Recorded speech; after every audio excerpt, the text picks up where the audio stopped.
We're in 1928, under the conservative hegemony, and the government of Miguel Abadia Mendez. Colombia's economy was growing thanks to coffee, and more to bananas, especially in the Ciénaga region of Magdalena. The United Fruit Company, a powerful American company, controlled the land, the railways, and the lives of thousands of workers. Wealth was held by a few, while most lived in poverty. Union and socialist ideas were coming into the country, inspiring workers and farmers to organize. Unions were formed, and basic labor rights were demanded. The atmosphere was tense. The promise of progress was overshadowed by exploitation and social injustice. The government had to decide whether to protect its citizens or the foreign company. The banana zone was a powder keg about to explode. This is how the seeds of a tragedy were sown that would change the history of Colombia. With this introduction, let's begin. The banana workers lived in terrible conditions, with no contracts, rights, or fair pay. The United Fruit Company paid them with vouchers that could only be used in their stores, trapping them in a cycle of debt. Tired of the abuse, they formed the Magdalena Workers' Union and wrote down a list of demands. They demanded to be recognized as employees, to be paid in real money, an 8-hour workday, Sunday rest, and better living conditions. On November 12, 1928, more than 25,000 workers started a peaceful strike. Banana production completely stopped. The workers, united, waited for a fair response from the company and the government. The strike was an act of group dignity. For the first time, the United Fruit Company was challenged by the strength of its workers. The tension in the area reached its highest point. The hope for talking things out faced the company's stubbornness. The conflict was about to get worse.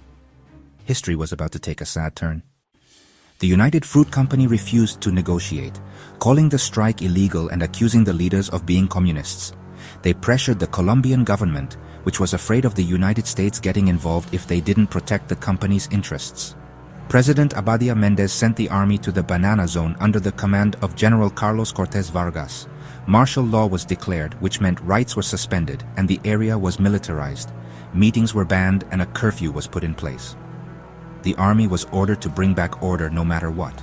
The strikers were called criminals, allowing the use of deadly force. There would be no talking. The strike would be crushed. The government, instead of protecting its people, was getting ready to put them down.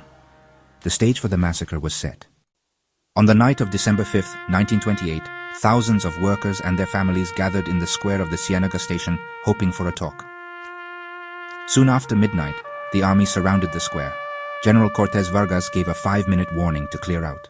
The crowd, not believing what was happening, didn't move. When the time was up, the bugle sounded and the machine guns opened fire. Panic and terror took over the square. Men, women, and children fell from the bullets. The massacre was short, but very bad. The number of people who died is still not clear. The government said dozens, but people who saw it said hundreds or thousands. The bodies were made to disappear on trains and thrown into the Caribbean Sea. They tried to hide what happened, but people's memories don't forget. The Banana Massacre was forever etched in the country's mind. Colombia's history changed forever that night. The sad event could not be kept quiet. Let's hear the voices of the tragedy. Pedro, worker. We had been on strike for weeks. They promised us a conversation, but the soldiers came and shot. I lost friends and hope for justice. Maria, wife. I went with my husband and my children to the square. When the shooting started, I could only hug my kids. My husband disappeared. I never heard from him again. Private soldier. They told us the strikers were enemies. I saw families, not criminals. I shot on command. I'll never forget that night. General Cortés Vargas, years later. I acted out of duty. The strike was a threat to order. I followed government orders. These voices show the pain, the confusion, and the official justification. The massacre affected everyone. Victims, survivors, and those who carried it out. The forced silence couldn't erase the suffering. The memory of the Banana Zone is the memory of a wounded country. The tragedy became a symbol of struggle and resistance. The story of the massacre lives on in those who remember it. Listening to these testimonies is an act of justice. It makes us never forget. The Banana Massacre left a deep scar on Colombia. The government tried to hide what happened, but people all over the country grew angry.